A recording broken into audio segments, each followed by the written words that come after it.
Welcome back to our Chem 152 video series. In this video, we'll be doing a titration problem. This time, we'll be titrating through multiple equivalence points. This problem starts us with a solution of Na2CO3. That Na2CO3 will be titrated with HCl solution. We are given the Ka values of the product we will eventually make. Now, given that we have two Ka values, this means that this Na2CO3 will react twice. We'll start by writing both reactions that take place. First off, let's remember that Na2CO3 contains a 1A metal, and if you have a 1A metal, that 1A metal will break off, giving us two pieces of Na positive and CO3 2 negative. The Na positive will do nothing with this acid-base reaction and will be starting just with the CO3 2 negative. Also note that our acid is HCl. HCl can be written as H3O. You can do this for any strong acid. So what we'll be doing is reacting CO3 2 minus plus H3O positive. Now, since H3O is a strong acid, we know that CO3 2 minus must act as a base. That base will gain an H and go to HCO3 negative. H3O will lose an H and become water. This means that HCO3 minus, since it is the conjugate of the base, will be a weak conjugate acid,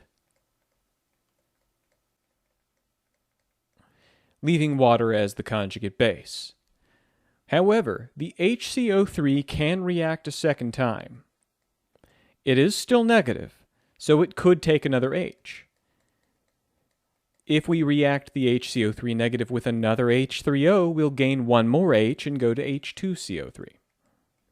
The H3O will lose an H and become water again. And so we make a second weak conjugate acid.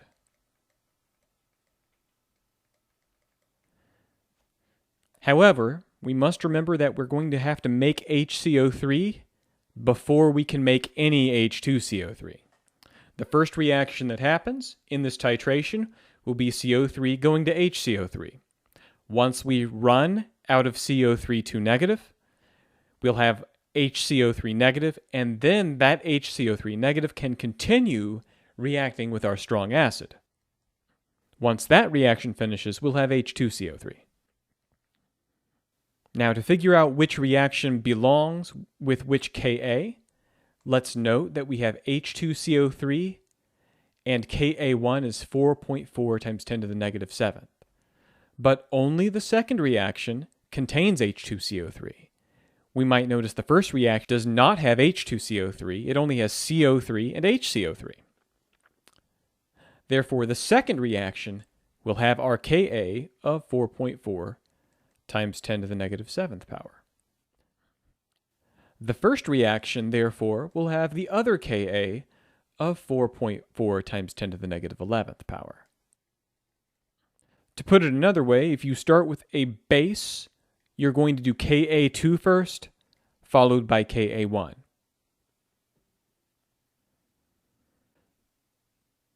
With this in mind, we can find both equivalence volumes for this titration. For our CO3 2 negative, we have 20 milliliters and 0.800 molarity, and we'll take the molarity times the liters. Now let's keep in mind that if we have 20 milliliters, that's the same as saying 0.020 liters. So our molarity will be 0.800, our liters will be 0.020. This will give us 0.016 moles of weak base. Now we can find out how much H3O it will take to neutralize this. We have a molarity for our strong acid of 0.400 molarity. Again, we'll take molarity times liters. We know the molarity is 0.400, and we'll multiply times our unknown number of liters. Then we'll do a little bit of algebra to find the liters. We'll say 0.016 equals 0.400 times L. Therefore, L is equal to 0.016 divided by 0.400.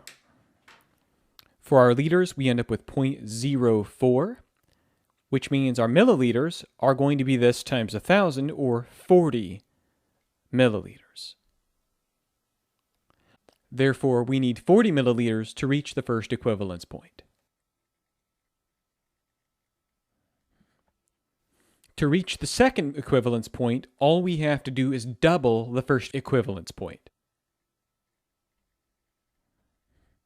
Therefore, to reach the second equivalence point, we'll need 80 milliliters. Based on this, we can sketch a titration curve for these reactions. Let's make a rough sketch of the titration curve.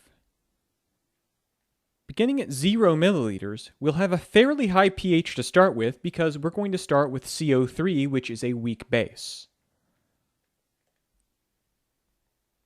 We'll place a mark fairly high on the pH scale at 0 milliliters. As we add strong acid, we would expect the pH to go down a bit. Eventually, we will hit the first equivalence point, which is 40 milliliters. At 40 milliliters, the pH will drop sharply and then start to slow down again.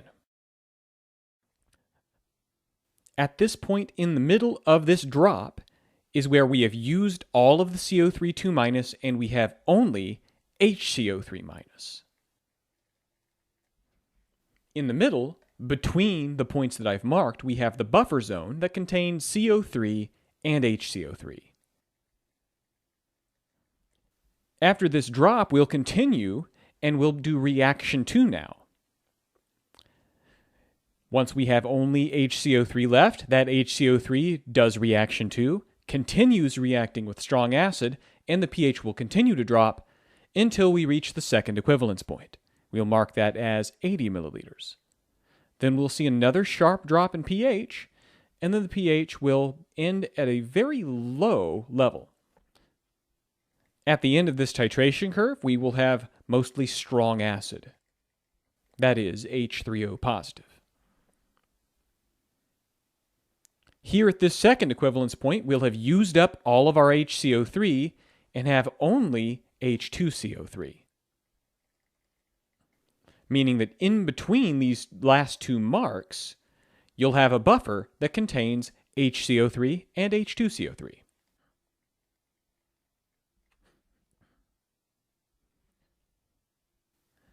Then after 80 milliliters, we'll be out of HCO3, we'll have H2CO3, and then we continue to add strong acid. We'll still have some weak acid, that is H2CO3, but it will not affect the pH. The pH is now decided only by the strong acid.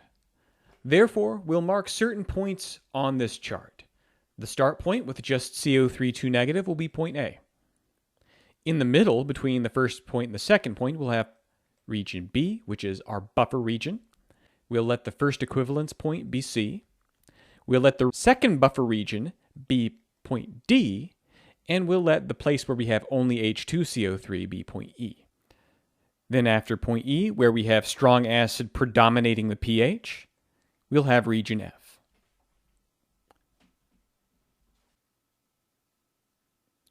With this in mind, let's move on to part 3 and find the initial pH. Initially, we have only CO3 2- in our solution.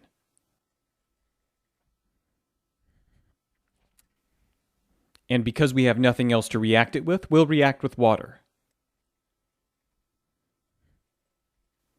We're going to keep in mind here that CO3 2 negative is a base, water is the acid, the base will gain an H, and go to HCO3, water will lose an H, and go to OH minus.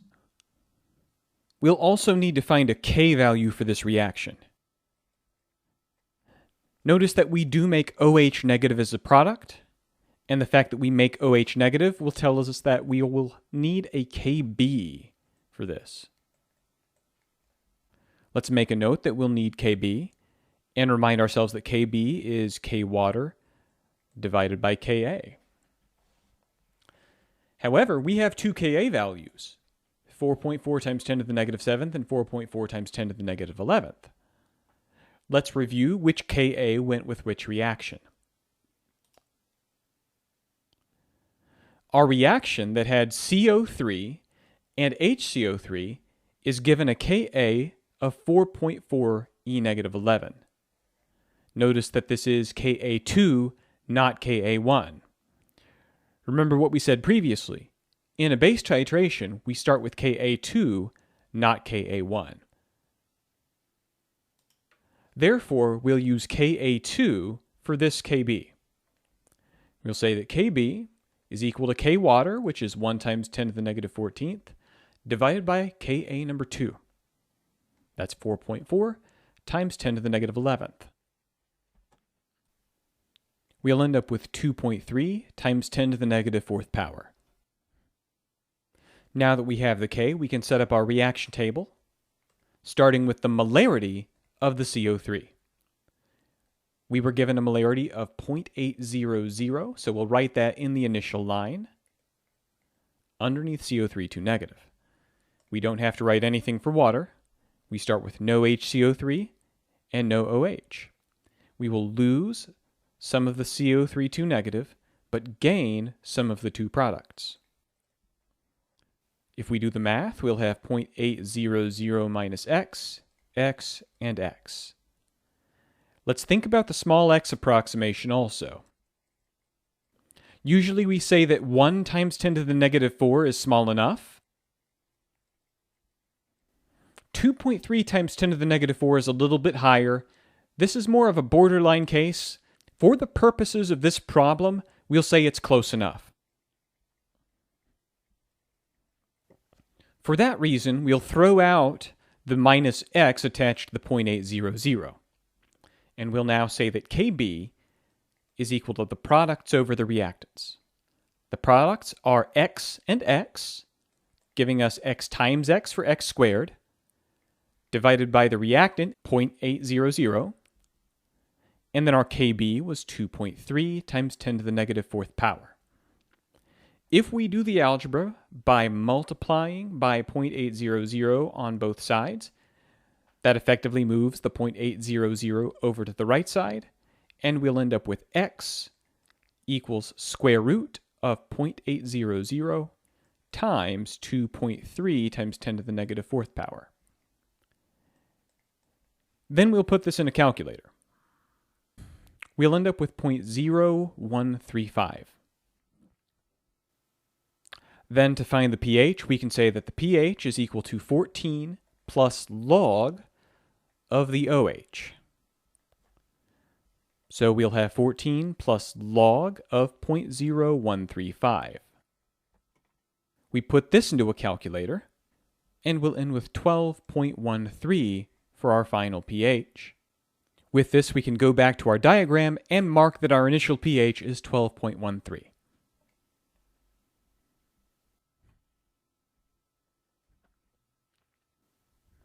So at point A, 12.13 will be our pH. Let's do another example in the first buffer zone. Now our goal is to find the pH after adding 12 milliliters of HCl solution. This time we'll have CO3 negative, and we'll add H3O positive, and get HCO3 negative and H2O. We've added 20 milliliters, or 0.02 liters, multiplied by 0.800 molarity. This will give us our moles of the base.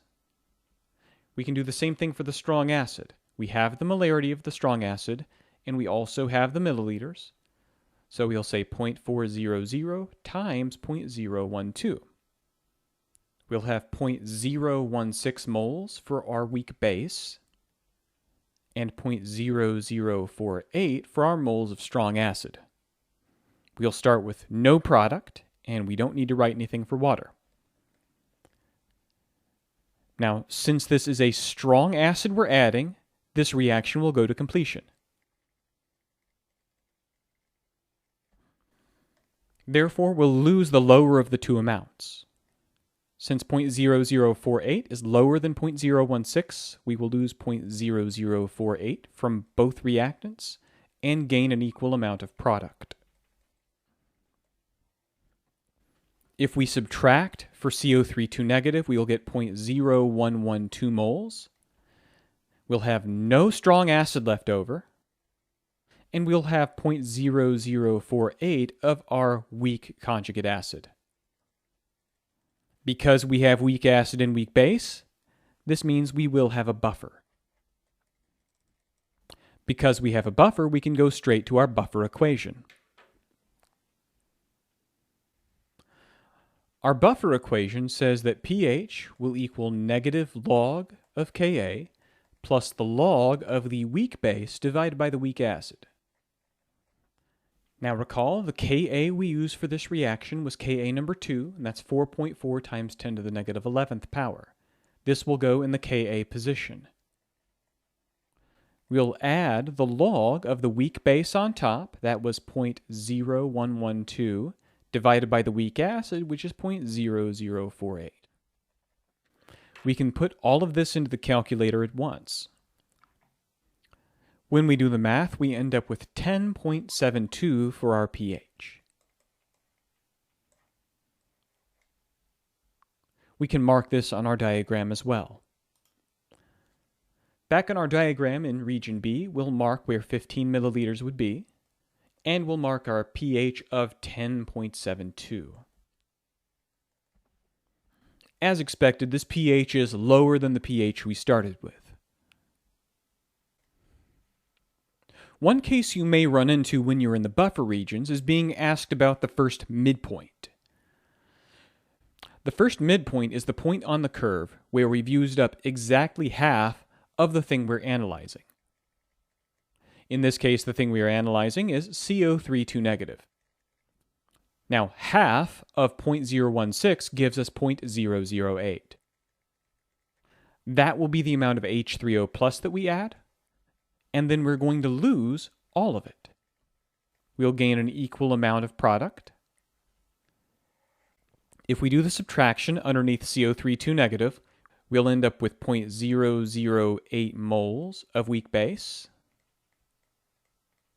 We'll end up with no strong acid left over, and we'll end up with 0.008 moles of weak acid. Therefore, we still have a buffer, and we can still use the buffer equation. We'll say pH is equal to negative log of the Ka that we used previously, that's 4.4, times 10 to the negative 11, plus log of our base divided by our acid. Our base is 0.008 divided by our acid, which is 0.008. Notice that 0.008 divided by itself gives 1, and the log of 1 is 0. Therefore, the entire log term disappears, and our pH is just negative log of Ka number 2. If you go to a calculator, you'll get a pH of 10.36. So if you're ever asked for the pH at the first midpoint, it's not as bad of a problem as you'd think. As long as you know the moles of the CO3 2 negative that you started with, you're adding exactly half of that in strong acid. Since you still have a buffer, you can still use the buffer equation. You may also be asked for the pH at the first equivalence point. Now, there's a very helpful shortcut when you're doing the first equivalence point in a multiple step titration. The shortcut equation goes like this. We'll take negative log of Ka1 minus the log of Ka2, and then divide both of those by 2, and that will give you your pH at the first equivalence point. So we'll say pH is equal to negative log of 4.4 times 10 to the negative 7 minus log of 4.4 times 10 to the negative 11, and then divide the whole thing by 2. And this will give us our pH. When we divide, we will get 8.36. This is another operation you can just do in one step in the calculator. So if you're ever doing a multiple step titration, it's a lot less math than you might expect. We can mark this on our titration curve. This will be point C on the titration curve, and we'll write 8.36 underneath. This would be our pH once we only have HCO3 negative remaining. However, finding the pH at the second equivalence point will take quite a bit more math, which will be our next problem. Notice that at the second equivalence point, we have only H2CO3. Therefore, for our second equivalence point, we'll take H2CO3 and try reacting it with water. Before we begin, let's remind ourselves that at the second equivalence point, we had an equivalence volume of 80 milliliters. Now we react the H2CO3 with the water. H2CO3 is a weak acid and will lose an H and become HCO3 negative. Water will gain the H and become H3O positive. The Ka for this will be Ka number 1, which is 4.4 times 10 to the negative 7th. However, we need to find the molarity of the weak acid before we can continue. Our weak base had a molarity of 0.800, but that will no longer be the molarity because we've added 80 milliliters. So we need to adjust that molarity and find the new molarity of H2CO3. To do that, we'll say that our new molarity will equal to our old molarity multiplied by V initial divided by V initial plus the equivalence volume. Our old molarity was 0.800. Our initial volume was 20 milliliters, given to us previously, divided by the initial volume plus the equivalence volume. That's 20 plus 80. We can put this into a calculator. We'll end up with 0.16 molarity. This will be the molarity we place in the initial box for H2CO3. We don't have to write anything for water, and we'll begin with 0 of the products. We know the change will be minus X. We are going to lose some of our weak acid and gain some of our products. We'll end up with 0.16 minus X, X, and X in our equilibrium line. And notice that our Ka here is definitely lower than 1 times 10 to the negative 4, so we can use the small x approximation here. Therefore, we can strike off this minus x and set up our Ka equation as x squared over 0.16 equals 4.4 times 10 to the negative 7th power. We can take the 0.16, move it over to the right side, and say that x is equal to square root of 0.16 multiplied by 4.4 times 10 to the negative 7th. Then we can go to a calculator.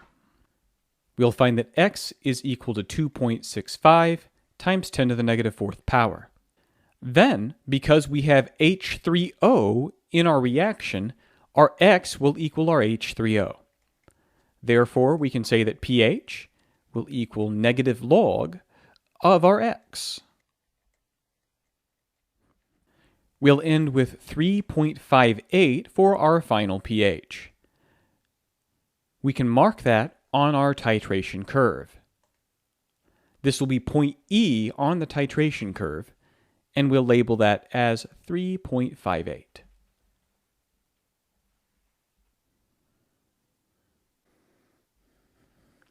Now we'll handle one final case for region F, the region where strong acid predominates. In this final problem, we are given that we're going to add 100 milliliters of our strong acid solution. There's a little shortcut we can do here because we know that our equivalence volume is 80 milliliters. So we've added 100 milliliters, but we're going to use up 80 of them to do the titration. If we subtract, this tells us we have 20 milliliters of strong acid left over.